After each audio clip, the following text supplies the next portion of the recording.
नमस्कार, मैं हूं आपके साथ हर्षिता और आप देख रहे हैं पुलिस वाला वेब न्यूज। शहडोल के पंडित शंभुनाथ शुक्ल स्वास्थ्य विश्वविद्यालय में आज अखिल भारतीय विद्यार्थी परिषद में गेट में ताला बंद कर विरोध प्रदर्शन किया। छात्रों की विभिन्न मांगों को लेकर जमकर नारेबाजी की। एबीवीपी का आरोप है कि विश्वविद्यालय में छात्रों को कोई सुविधा नहीं मिल रही है। अगस्त माह में हुई परीक्षा के परिणाम अब तक घोषित नहीं हुए हैं। दोनों परिसर में लगभग 15,000 छात्रों के लिए बस सुविधा भी बहुत कम है। अतिथि प्राध्यापक के भरोसे क्लास में पढ़ाई हो रही है। नियमित प्रोफेसर क्लास नहीं लेते, प्रैक्टिकल क्लासेस नहीं लगती। पुराने परिसर का भवन और हॉस्टल जर्जर हो चुका है, जिसकी मरम्मत नहीं हो रही है। परिसर में वॉशरूम, टॉयलेट की कोई सुविधा नहीं है, जिससे छात्रों को काफी परेशानी हो रही है। यहाँ सबसे बड़ा विषय तो हमारा रिजल्ट का लेकर है। अगस्त में पेपर होने के बाद भी आज दिन तक कोई रिजल्ट नहीं आ, परीक्षा परिणाम नहीं आ पा रहा है। यहाँ बस की दिक्कत, जिस बस में 60 लोग को बैठना चाहिए उसमें 110 लोग बैठ रहे हैं। दूसरी बात, यहाँ की जो परिसर प्रभारी हैं उनका अभद्र व्यवहार है। उसी जब 10 बजे 11 बजे जो भी आएंगी उसके बाद यहाँ से उठना का नाम नहीं लेती। परिसर में क्या हो रहा है क्या नहीं हो रहा है कोई मतलब नहीं। दूसरी बात, यहाँ से 15 किलोमीटर दूर नवलपुर कैंपस है, लेकिन बच्चे वहां जाते हैं, उनके लिए कोई मेडिकल सुविधा नहीं है। हमारा जो मांग है तो एम्बुलेंस की सुविधा हो, वहाँ की मेडिकल सुविधा हो। तो हमने गर्ल्स हॉस्टल तो चालू कर दिया है, हमने फीस भी ले रहे हैं 7,500 रुपए, लेकिन वहाँ मेस की सुविधा नहीं है।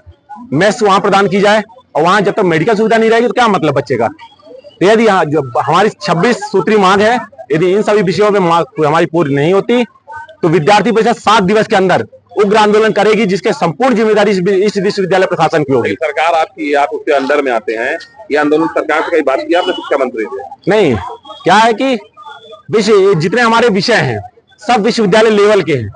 यहाँ क्या है, विश्वविद्यालय जो हमारे वीसी साहब हैं उनको कठपुतली बना दिया गया है। किसी भी दूसरे विश्वविद्यालय में हम जाते हैं तो वीसी का क्या रहता है, वीसी को मिलने के लिए लाइन लगाने पड़ते हैं।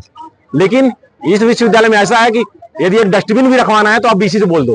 परिसर प्रभारी यहाँ की ऐसी हैं कि जो भी कार्रवाई करेंगे आप वीसी से लिखवा के लाइए। तो जब हमको वीसी से ही कराना तो आप परिसर प्रभारी क्यों हो, छोड़ दो। ओल्ड कैंपस की बिल्डिंग आज आप देख रहे हैं जर्जर बनी हुई है। 2016 में यूनिवर्सिटी बनी, 8 साल पूरे हो चुके हैं। यह विश्वविद्यालय की बिल्डिंग गिरने लायक हो गई है, लेकिन इस पर कोई ध्यान नहीं दिया जा रहा है।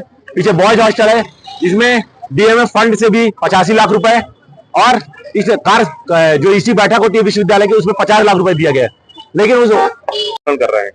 हमने सरकार से बातचीत की थी। हमने यहाँ कोएड कॉलेज खुलवाने के लिए भी एक बातचीत की थी, ज्ञापन भी दिया था।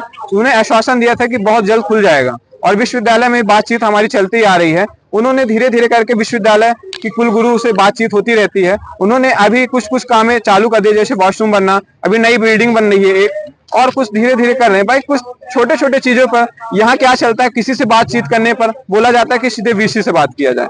तो वीसी से बात करने कोई बड़ी यहाँ मतलब वीसी को एकदम छोटा कर्मचारी बना दिया गया। ये बताइए कितने बच्चे यहाँ पे हैं कॉलेज में दोनों मिला के, और यहाँ से वहां भी क्या समस्या उधर जाने के लिए? यहाँ दोनों कैंपस मिला के 15,000 स्टूडेंट हैं, और पूरे स्टूडेंट फीस देते हैं, और बीए बीकॉम वाले भी फीस देते हैं, पर बस की संख्या कम है। बस की संख्या 5 है, कम से कम बस की संख्या 8 होनी चाहिए, और बस की संख्या कम होने के कारण बच्चों को आने जाने में बहुत समस्याएं होती है। इससे आईटीओ भी कोई उसमें कार्रवाई नहीं करता।